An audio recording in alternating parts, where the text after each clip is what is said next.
राजशेखर पाटिल दलित विरोधी है। और एक बात, बीजेपी भी दलित विरोधी है। जो बीजेपी वाले बोलते हैं हम संविधान चेंज करते बोल के बोलते हैं। और सभी हुमनाबाद के मतदाताओं से भी एक विनंती कर रहे हैं, एक अपील कर रहे हैं, हुमनाबाद में जो कांग्रेस हो बीजेपी हो दोनों दलित विरोधी पार्टी है। उसके लिए जो ये जेडीएस पक्ष जो है पार्टी है, सेकुलर पार्टी है, उसके लिए आप सभी से एक विनंती है, आप सभी हमारा सीएम फैज साहब को आप वोट देना, आप जिताना। दलित विरोधी है राजशेखर पाटिल साहब, सिद्धू पाटिल साहब, कैसा बोल सकते हैं आप? है जी, राजशेखर पाटिल सब दलित विरोधी कैसा नहीं है। जो सितंबर में जो ये वीर शैव लिंगायत जंगम को जो उनके घर के स्वामी जी है, हम उनको पूजनीय गुरुजी बोल के हम मानते, हम उनके पैर पड़ते, हम उनके पैर धो के नाम पानी पीते, उन्हें भी पीते। उनको एक महत्वपूर्ण के ऊपर जो भगवान है सेकंड भगवान मानते हम, उनको एससी बोल सकते क्या? उनको कैसे एससी में लेते? अरे शर्म आना पड़ता है ना उनको एससी बोलने के लिए, है नहीं? उसके लिए मैं एमजी प्रशांत वलखेंडे, जो हम बदला, ये जो हुमनाबाद में राजशेखर पाटिल को हम कौन भी नहीं बदलाते, लेकिन जो अब ये वक्त है, जो समय है, समय बदलाव लाते हैं। जो हुमनाबाद के जो जितना भी पब्लिक है, 40 साल से राजशेखर पाटिल साहब को आवाम आशीर्वाद देते आई है, अभी भी देंगी। कितना दिन तक आशीर्वाद देते, कितना दिन तक आशीर्वाद देते, कितना दिन तक झूठ बोल के आशीर्वाद देते। अच्छा काम कर रहे बोल के तो आशीर्वाद नहीं, कुछ भी अच्छा काम बताओ बोलो, अच्छा काम क्या है बताओ बोलो। हाँ, अच्छा काम रहे तो बताओ बोलो, हम पूछेंगे, उनके देखेंगे। जो हुमनाबाद जो कॉन्स्टिट्यूशन में जो भी डेवलपमेंट हुआ, जो 70 साल में सिर्फ जो मेराजुद्दीन अनंत पटेल साहब जब थे, जब जो हुमनाबाद में डिग्री कॉलेज बन गए, चुड़गुप्पा में डिग्री कॉलेज बन गए, जब नहीं थे डिग्री कॉलेज हुमनाबाद में गवर्नमेंट के। और एक बात, हुमनाबाद चुड़गुप्पा हुड़गी को पानी पिलाए मेराजुद्दीन पटेल साहब, और हुमनाबाद में जीटीटीसी लाया मेराजुद्दीन पटेल साहब कॉलेज, हुमनाबाद में एक बस स्टैंड बनवाया मेराजुद्दीन पटेल साहब।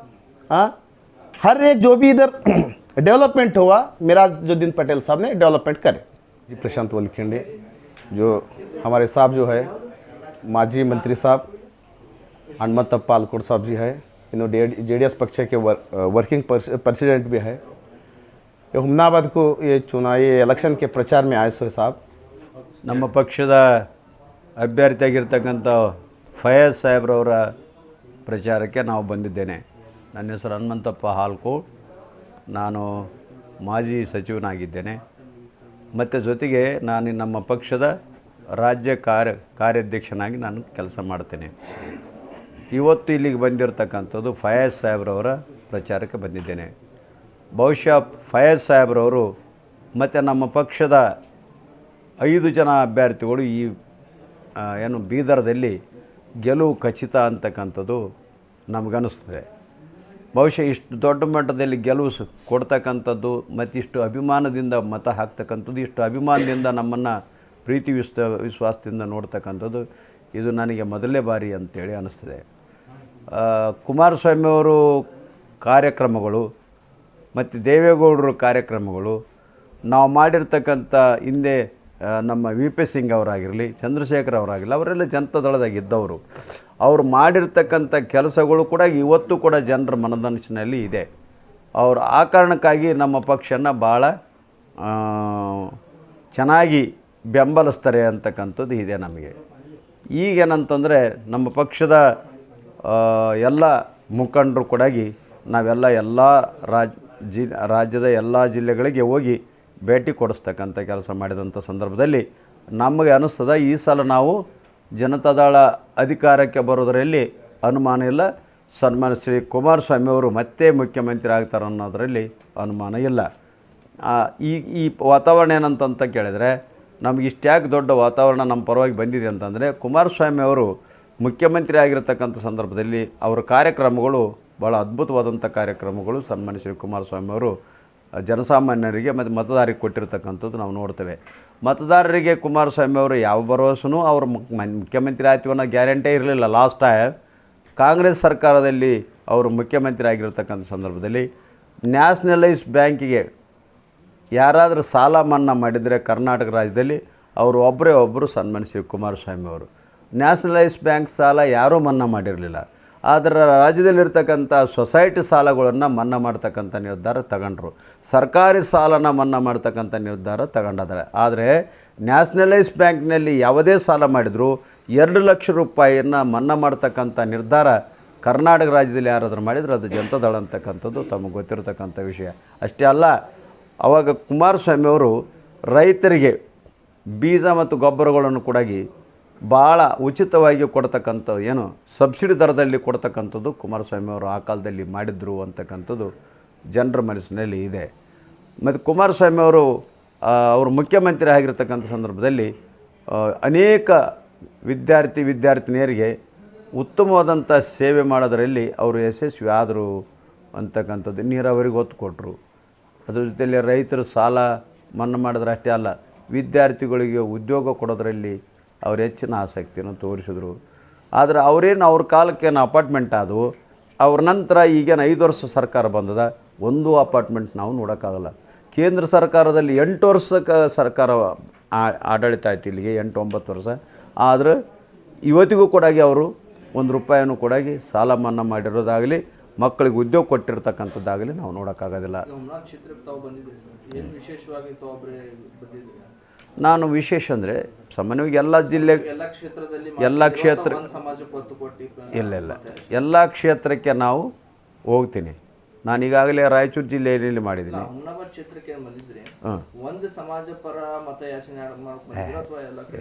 ಎಲ್ಲ ಸಮಾಜ. ನನಗೆ ರಾಜ್ಯದ ಪ್ರಧಾನ ಕಾರ್ಯದರ್ಶಿ ಆಗಿದ್ದೇನೆ, ರಾಜ್ಯದ ಕಾರ್ಯಾಧ್ಯಕ್ಷನಾಗಿದ್ದೇನೆ. ನಾನು ಈ ಸಮಾಜದವನನ್ನ ಕಾರಣಕ್ಕಾಗಿ ಯಾವುದೇ ಒಬ್ಬ ರಾಜಕಾರಣಿ ಬರ್ತಾನಂದರೆ ಹೆಚ್ಚು ಅವ್ರ ಸಮಾಜದವರು ಭೇಟಿ ಆಗೋದು, ಬರೋದು, ಮಾತಾಡೋದು, ಹೇಳ್ತಾರೆ. ನಾನೀಗೆಲ್ಲ ಸಮಾಜದವ್ರನ್ನ ಪಾರ್ಟಿ ಸೇರಿಸ್ಕೊಂಡಿದ್ದೀನಿ. ಇಲ್ಲೇ ನಾನು ಇರತಕ್ಕಂಥ ಹೋಟೆಲಲ್ಲಿ ಭಾಳಷ್ಟು ಸುಮಾರು 200ಕ್ಕೂ ಹೆಚ್ಚು ಜನರನ್ನು ನನ್ನ ಪಾರ್ಟಿಗೆ ಸಮಾಜದ ಹಲವಾರು ಮುಖಂಡರು ಕಾಂಗ್ರೆಸ್ನಲ್ಲಿದ್ದಾರೆ ಮತ್ತು ಈಗಾಗಲೇ ಬಿಜೆಪಿ ಕೂಡ ಸೇರ್ಪಡೆಗೊಂಡಿದ್ದಾರೆ. ಅದಕ್ಕೆ ಇಲ್ಲ, ಅದಕ್ಕೆ ಬಿ ಜೆ ಪಿಯಲ್ಲಿ ಸೇರ್ಕೊಂಡಿದ್ರೆ ಅದೇ ಹೇಳ್ತೀನಲ್ಲ, ಸುಳ್ಳು ಹೇಳಿರೋ ಕಾರಣಕ್ಕೆ ಎಲ್ಲೋ ಒಂದು ಕಡೆ ನಿಮ್ಮ ಸಮಾಜ ಓಟಿನ ಡಿವೈಡ್ ಆಗ್ತಿದೆ ಅಂತ ಕಾಣ್ತದೆ. ಡಿವೈಡ್ ಏನು ಆಗಲಿಂಗಿಲ್ಲ. ಈಗ ಅವರು ಒಂದು ಸುಳ್ಳು ಹೇಳಿದ್ದಾರೆ ಬಿ ಜೆ ಪಿಯವರು. ಏನು ಒಳ ಮೀಸಲಾತಿಯನ್ನು ನಾವು ಕೊಟ್ಟಿದ್ದೇವೆ, ಅದರ ಆದೇಶ ಮಾಡಿದ್ದೇವೆ ಅಂತಕ್ಕಂಥ ಸುಳ್ಳಿನ ಪ್ರಚಾರ ಇರೋದ್ರಿಂದ ಕೆಲವ್ರಿಗೆ ಗೊತ್ತಿರೋದಿಲ್ಲ, ಅಂಥವರು ಹೋಗ್ತಾರೆ. ಯಾರಿಗೆ ಗೊತ್ತಿದೆ ಅವರೆಂದೂ ಹೋಗೋದಿಲ್ಲ ಬಿ ಜೆ ಪಿ ಸರ್ಕಾರ ಅಧಿಕಾರಕ್ಕೆ ಬಂದ ಮೇಲೆ ವಿದ್ಯಾರ್ಥಿಗಳಿಗೆ ಕೊಡ್ತಕ್ಕಂಥ ಏನು ಇದು ಸ್ಕಾಲರ್ಶಿಪ್ ಕೂಡ ಬಂದ್ ಮಾಡಿರ್ತಕ್ಕಂಥದ್ದು. ಹಾಸ್ಟೆಲ್ಗಳು ಎಷ್ಟೋ ಏನು ಊಟ ವಸತಿ ಇಲ್ಲದಂತ ಬಂದಾಗಿರ್ತಕ್ಕಂಥದ್ದು ನಾವು ನೋಡ್ತೇವೆ. ಇಂಥವ್ರಿಗೆ ಹೆಂಗೆ ಓಟ್ ಹಾಕ್ತಾರೆ, ಅವ್ರಿಗೆ ಹೆಂಗೆ ಓಟ್ ಹಾಕ್ತಾರೆ, ಅವರಲ್ಲಿ ಹೆಂಗೆ ಹೋಗ್ತಾರೆ? ಒಂದು ಯೋಜನೆ ಕೂಡ ಅವ್ರು ಬಂದು ಎಷ್ಟು ವರ್ಷ ಆಗ್ತದೆ? 6 ವರ್ಷ, 3 ವರ್ಷ, 4 ವರ್ಷ ಆಗ್ತದೆ. ಅವ್ರ ಕಾಲದಲ್ಲಿ ಒಂದು ಮನೆಗಳು ಕೂಡ ಕೊಟ್ಟಿರ್ತಕ್ಕಂಥ ಒಂದು ಉದಾಹರಣೆ ಕೂಡ ನಾವು ನೋಡೋಕ್ಕಾಗಲ್ಲ. SC/ST ಏನು 22.7 ಏನಿದೆಯಲ್ಲ ಅದನ್ನು ಕೂಡ ಜನರಿಗೆ ತಲುಪಿರ್ತಕ್ಕಂಥದ್ದು ನಾವು ನೋಡೋಕ್ಕಾಗಲ್ಲ. ಮತ್ತು ಏನು ರ್ಯಾಂಡಮೈಜೇಷನ್ ಮಾಡಿ ದಲಿತರನ್ನ ಕಾಂಟ್ರಾಕ್ಟ್ರು ಕೊಡಬೇಕು. 50 ಲಕ್ಷಕ್ಕಿಂತ ಹೆಚ್ಚು 50 ಲಕ್ಷ ಅಲ್ಲಪ್ಪ, 50 ಲಕ್ಷಕ್ಕಿಂತ ಹೆಚ್ಚು ಹಣ ಆ ಕಾಂಟ್ರಾಕ್ಟ್ರು ವಿತೌಟ್ ಕಾಂಟ್ರಾಕ್ಟ್ ಕೊಡಬೇಕಂತಕ್ಕಂಥದ್ದು ಕಾಂಗ್ರೆಸ್ ಸರ್ಕಾರ ನಿರ್ಣಯ ಮಾಡಿತು. ಆದರೆ ಕುಮಾರಸ್ವಾಮಿ ಅವರ ಕಾಲಕ್ಕೆ ಅದನ್ನು ಇಂಪ್ಲಿಮೆಂಟ್ ಆಯಿತು. ಆದರೆ ಇವತ್ತು ಕೂಡ BJP ಸರ್ಕಾರ ಅಧಿಕಾರಕ್ಕೆ ಬಂದಮೇಲೆ ಅದನ್ನು ಕೊಡೋದನ್ನು ನಿಲ್ಲಿಸೇ ಬಿಟ್ಟಾರೆ. ಸೊ ಹೀಗಾಗಿರೋದ್ರಿಂದ ಅದನ್ನು ಅಷ್ಟು ಕೂಡಿಸಿ ಒಂದು ಯೋಜನೆ ಅಷ್ಟು ಕೂಡಿಸಿ ಅದನ್ನು ಟೆಂಡರ್ ಕರಿತಕ್ಕಂಥದ್ದು ಮಾಡಿದ್ದಾರೆ. ಹೀಗಾಗಿ ದಲಿತರಿಗೆ ಸಿಗದಂಗೆ ಮಾಡಿರ್ತಕ್ಕಂಥದ್ದು ನಾವು ನೋಡ್ತೇವೆ. ಹಾಗಾಗಿರೋದ್ರಿಂದ ನಮ್ಮ ಸಮಾಜ ಇದೊಂದು ಸುಳ್ಳಿಗಾಗಿ ಹೋಗ್ಬೋದು, ಇಲ್ಲ ಅಂತ ಹೇಳೋದಲ್ಲ. ಆದರೆ ಹೋಗಿದ್ರೂ ಕೂಡ ಓಟು ನಮಗೆ ಜನತಾದಳಕ್ಕೆ ಹಾಕ್ತಾರೆ. ಕ್ಷೇತ್ರದಲ್ಲಿ ಸಮಾಜ ಒಗ್ಗೂಡಿಸಲು ಏನು ಮಾಡ್ತಾರೆ. ಈಗಾಗಲೇ ನಮ್ಮ ಮುಖಂಡರಿದ್ದಾರೆ, ಲೋಕಲ್ ಲೀಡರ್ಸ್ ಇದ್ದಾರೆ. ಅವರು ಈಗಾಗಲೇ ಅದನ್ನು ಹೇಳ್ತಾರೆ, ಇದೆಲ್ಲ ಸುಳ್ಳಿನಕ್ಕೆ ಅಂತಿ, ನೀವು ಇದಕ್ಕೆ ಯಾರು ಕಿವಿಗೊಡಬೇಡ್ರಿ, ಇದು ಸರಿಯಾದಂಥ ನಿರ್ಧಾರ ಆಗಿಲ್ಲ, ಇದು ಆದೇಶನೂ ಕೂಡ ಈ ಸುಳ್ಳು ಆದೇಶ ಕೊಡ್ತಾರೆ. ಸರ್ಕಾರಕ್ಕೆ ಆದೇಶ ಮಾಡ್ತಕ್ಕಂಥದ್ದು ಇದು ಸುಳ್ಳಿನ ವರದಿ. ಇದು ಕಾರಣಕ್ಕಾಗಿ ನೀವು ಯಾರು ಅದನ್ನು ನಂಬಬೇಡ್ರಿ, ಇದು ಸುಳ್ಳಾದ ಅಂಥೇಳಿ ಹೇಳುವ ಪ್ರಯತ್ನ ನಾವೆಲ್ಲ ಮಾಡ್ತೀವಿ. ಮತ್ತು ಹಂಗಾಗಿ ಹೋಗೋದಿಲ್ಲ, ಭಾಳ ಮಂದಿ ಹೋಗೋದು. ತಾವು ಮಾಜಿ ಸಚಿವರು, ಒಂದು ಸಮಾಜದ ಮುಖಂಡರು, ರಾಜ್ಯದೆಲ್ಲೆಡೆ ಹೋಗಿ ತಮ್ಮ ಸಮಾಜಕ್ಕೆ JDS ಪರ ಮತಯಾಚನೆಗೆ ಹೇಳ್ತಿದ್ರಿ. ಈಗೇನು ಕುಮಾರಸ್ವಾಮಿ ಅವರು ಏನು ಭರವಸೆ ನೀಡಿದ್ದಾರೆ ಸಮಾಜಕ್ಕೆ? ಇದು ನಮ್ಮ ಪಂಚರತ್ನ ಯಾತ್ರೆಯಲ್ಲಿ ಹೇಳಿದಾರಲ್ಲ, ಏನಿದೆ, ಏನು ವಿಶೇಷ ಇದಾಗ್ತಿದೆ? ವಿಶೇಷ ನಮ್ಮ ಒಂದೇ ಸಮಾಜಕ್ಕೆ ಅವರು ನೋಡಿ, ಈಗ ನೋಡಿ ನಿಮ್ಗೆ ತಮ್ಗೆ ಗೊತ್ತಿರಲಿ, ಸದಾಶಿವ ಆಯೋಗದ ಬೇಡಿಕೆ ಇದೆ. ಅದೇ ಸದಾಶಿವ ಆಯೋಗದ ಬೇಡಿಕೆ ಅದಲ್ಲ ಸರ್. ಇದನ್ನು ಸರ್ಕಾರ ಪೂರ್ಣ ಪ್ರಮಾಣದ ಸರ್ಕಾರ ಬಂದರೆ ಎಲ್ಲ ಕಮ್ಯುನಿಟಿಯಲ್ಲಿ ಪರಿಶಿಷ್ಟ ಜಾತಿ ಜನಾಂಗದಲ್ಲಿರ್ತಕ್ಕಂಥ ಎಲ್ಲ ಕಮ್ಯುನಿಟಿಗಳನ್ನು ಒಂದು ಕಡೆ ಕರೆದು ಇವರೆಲ್ಲರನ್ನ ಒಂದು ಸಭೆಯಲ್ಲಿ ಸೇರಿಸಿ ಎಲ್ಲರ ಮನವೊಲಿಸ್ತಕ್ಕಂಥ ಪ್ರಯತ್ನ ಮಾಡ್ತಾರೆ. ಇದನ್ನು ಎಲ್ಲರ ಮನವೊಲಿಸಿ ಇದನ್ನು ಮಾಡ್ತಕ್ಕಂಥ ಕೆಲಸ ಮಾಡ್ತಾರೆ. ಕೊನೆಯದಾಗಿ ಸಮಾಜದ ಜನರಿಗೆ, ವಿಶೇಷವಾಗಿ ಹುಮ್ನಾಬಾದ್ ಕ್ಷೇತ್ರದ ಜನರಿಗೆ ಏನು ಹೇಳ್ತೀವಿ ಸರ್? ಕೊನೆಯದಾಗಿ ಏನಂತಂದರೆ, ನೀವು ಸೆಕ್ಯುಲರ್ ಪಕ್ಷಕ್ಕೆ ಓಟ್ ಹಾಕಿ. ಇವೆಲ್ಲ ನಮ್ಮ ಪರವಾಗಿರ್ತಕ್ಕಂಥವಲ್ಲ, ಇದು ನಮ್ಮ ಜನಾಂಗದ ಪರವಾಗಿರ್ತಕ್ಕಂಥವಲ್ಲ. ಯಾವ ಜನಾಂಗದ ಪರವಾಗಿ ಈ ಸರ್ಕಾರ ಇಲ್ಲ, ರೈತರ ಪರವಾಗಿಲ್ಲ, ದಲಿತರ ಪರವಾಗಿಲ್ಲ, ಯಾವ ವರ್ಗದ ಪರವಾಗಿಯೂ ಇರಲಾರ್ದಿರ್ತಕ್ಕಂಥದ್ದು ನಾವು ನೋಡ್ತೇವೆ. ಯಾವ ವರ್ಗಕ್ಕೂ ಕೂಡ ಈಗೇನಾವಲ್ಲ, ಎಲ್ಲ ವರ್ಗಕ್ಕೆ ಈಗ ನೀವು ಯಾವುದೇ ನಿಗಮ ತಗೊಳ್ರಿ, ಒಂದೊಂದು ಯೋಜನೆ, ಗಂಗಾ ಕಲ್ಯಾಣ ಒಂದು ತಾಲೂಕಿಗೆ, ಮತ್ತು ಇನ್ನು ಯಾವುದೇ ಯೋಜನೆ ಇದ್ದರೆ ಒಂದು ಏನು ಲ್ಯಾಂಡ್ ಪರ್ಚೇಸ್ ಸ್ಕೀಮ್ 1, 2, 3 ಇಷ್ಟು ಕೊಡೋದ್ರಿಂದ ಏನಾಗ್ತದೆ? ಇವರು ಬಂದ ಮೇಲೆ ದಲಿತರಿಗೆ ಆಗಲಿ ಹಿಂದುಳಿದ ವರ್ಗಕ್ಕಾಗಲಿ ಯಾವುದೇ ವರ್ಗ ಅದಕ್ಕೆ ಏನು ಕೊಡಲಾರ್ದಿರ್ತಕ್ಕಂಥದ್ದು ನಾವು ನೋಡ್ತೀವಿ. ಆ ಕಾರಣಕ್ಕಾಗಿ ನೀವು ಅವ್ರಿಗೆ ಓಟ್ ಹಾಕಬಾರ್ದು. ಮತ್ತು ಕಾಂಗ್ರೆಸ್ಸನ್ನು ಕೂಡ ನಮ್ಮನ್ನು ಬೆಳೆಸಲೇ ಇಲ್ಲ. ಈ ಭಾಗದಲ್ಲಿ ನಮ್ಮನ್ನು ರಾಜಕೀಯವಾಗಿ, ಸಾಮಾಜಿಕವಾಗಿ, ಆರ್ಥಿಕವಾಗಿ ಅನ್ಯಾಯ 70 ವರ್ಷಗಳಿಂದ ಮಾಡ್ತಾ ಬಂದಿದ್ದರೆ ಯಾವುದಾದ್ರೂ ಪಕ್ಷ ಇತ್ತಂದ್ರೆ ಅದು ಕಾಂಗ್ರೆಸ್. ಅದಕ್ಕೆ ನೀವು ಓಟ್ ಹಾಕಬೇಡಿ, ಜನತಾದಳಕ್ಕೆ ಓಟ್ ಹಾಕಿ ಅಂತಕ್ಕಂಥ ಒತ್ತಾಯನ ನಾವು ಮಾಡ್ತೇವೆ. आप सभी को मेरे नमस्कार। मैं एमजी प्रशांत वलखेंडे, जो हमारे साहब जो है माजी मंत्री साहब हनुमत पालकोट साहब जी है, इन्होंने जेडीएस पक्ष के वर्किंग प्रेसिडेंट भी है। ये हुमनाबाद को ये चुनावी इलेक्शन के प्रचार में आए सो साहब। जो हुमनाबाद में जो आवाम है, जो पब्लिक है, पब्लिक को सब कुछ जानकारी देने के लिए जो पार्टी है, जो कांग्रेस है, बीजेपी है, वो दोनों पार्टी का क्या हालत है, कैसे चल रहे, लोगों को कैसा धोखा कर रहे, वो समझाने के लिए आया सो है। उसके लिए जो कांग्रेस पार्टी जो हमारे हुमनाबाद में जो दलित विरोधी है, और एक बात ओपन में बोल सकते हैं, वो राजशेखर पाटिल साहब जो है उन्होंने दलित विरोधी है। आप सबको मालूम है, आप तो हमारे मीडिया में भी डाले, पक्का बोलने का है, राजशेखर पाटिल दलित विरोधी है। और एक बात, बीजेपी भी दलित विरोधी है। जो बीजेपी वाले बोलते हैं हम संविधान चेंज करते बोल के बोलते हैं।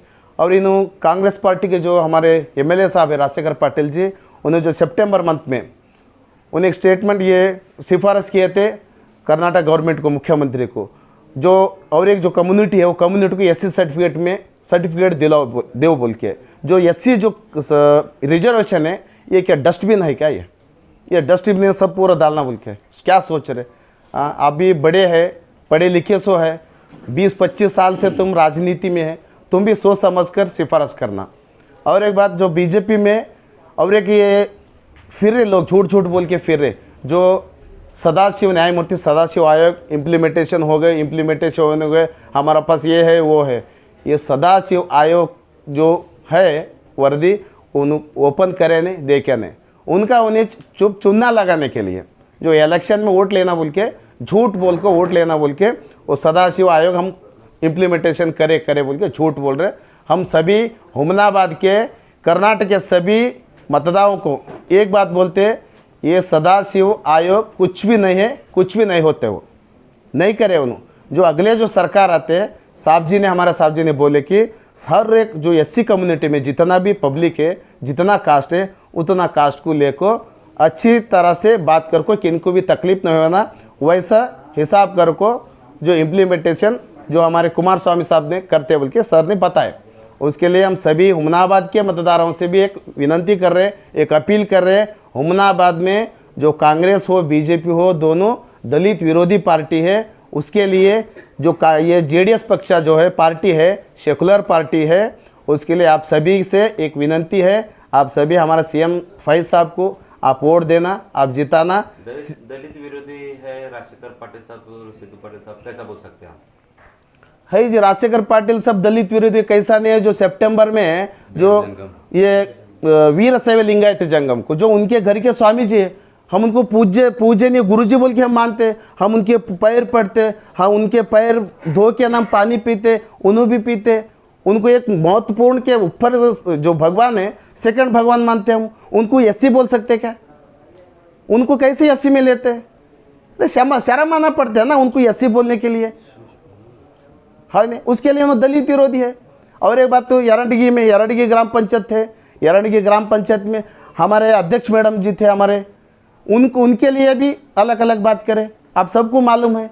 और ये बीजेपी ये मखमल टोपी डाल रहे, ईडी पूरे कर्नाटक में मखमल टोपी डाल रहे, और उन्हें भी संविधान चेंज करते बोल के बोल रहे। झूठ बोलना, कितना दिन तक झूठ बोलते? हम बदला, ये जो हुमनाबाद में राजशेखर पाटिल को हम कौन भी नहीं बदलाते, लेकिन जो है अब ये वक्त है, जो समय है, समय बदलाव लाते। जो हुमनाबाद के जो जितना भी पब्लिक है, 40 साल से राजशेखर पाटिल साहब को आवाम आशीर्वाद देते आ रही है, अभी भी देंगी? कितना दिन तक आशीर्वाद देते? कितना दिन तक आशीर्वाद देते? आशीर्वाद कितना दिन तक झूठ बोल के आशीर्वाद देते? अच्छा काम कर रहे बोल के तो आशीर्वाद नहीं, कुछ भी अच्छा काम बताओ, बोलो अच्छा काम क्या है, बताओ, बोलो। हाँ, अच्छा काम रहे तो बताओ, बोलो, हम पूछेंगे, उनके देखेंगे। जो हुमनाबाद जो कॉन्स्टिट्यूशन में जो भी डेवलपमेंट हुआ, जो 70 साल में सिर्फ जो मेराजुद्दीन अनंत पटेल साहब जब थे, जब जो हुमनाबाद में डिग्री कॉलेज बन गए, चुड़गुप्पा में डिग्री कॉलेज बन गए, जब नहीं थे डिग्री कॉलेज हुमनाबाद में गवर्नमेंट के। और एक बात, हुमनाबाद चुड़गुप्पा हुड़गी को पानी पिलाए मेराजुद्दीन पटेल साहब, और हुमनाबाद में जीटीटीसी लाया मेराजुद्दीन पटेल साहब कॉलेज, हुमनाबाद में एक बस स्टैंड बनवाया मेराजुद्दीन पटेल साहब। हाँ, हर एक जो भी इधर डेवलपमेंट हुआ मेराजुद्दीन पटेल साहब ने डेवलपमेंट करे। आपको क्या लगता है कि सीएम फैज साहब जीतने के बाद कुछ कर पाएंगे? मैं एक बात मैं बोल रहा हूँ, मैं डिप्यूटेड एमएलए कैंडिडेट हूँ, मैं हुमनाबाद के, मुझे मालूम है हुमनाबाद में मिनिमम 80-90 हज़ार वोट लेको हमारा सीएम फैज साहब जीतेगा, जीत रहे उन्होंने। कहीं को बोले तो जो लोग की दिल में आए, जो अच्छा यंगस्टार है, हीरो जैसा है, आया उन्होंने काम करने के लिए आया, दिल से आया उनको पैसे किसी की कमाने का चक्कर नहीं उनका लोगों को सेवा करने के लिए आए वहाँ से।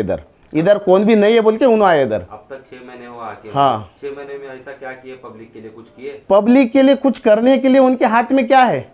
जैसा कि उन्होंने पूछने का है सिर्फ। जैसा कि अभी बता रहे कि हमको यहाँ पे अम्बेडकर का स्टैचू चाहिए, यहाँ पे ये चाहिए, वो चाहिए, ऐसा कुछ किए क्या उन्होंने? नहीं, वो तो हमको तो मालूम नहीं है, जो स्टैचू के बारे में तो मुझे मालूम नहीं, वो उसके बारे में मुझे मालूम नहीं। लेकिन इधर जो हुमनाबाद के जो आवाम के जितना भी प्रॉब्लम्स है, वो प्रॉब्लम्स पूरे स्टडी कर रहे। जब उन्होंने जीतने के बाद हुमनाबाद एक मॉडल कॉन्स्टिट्यूंसी बनाने वाले हैं।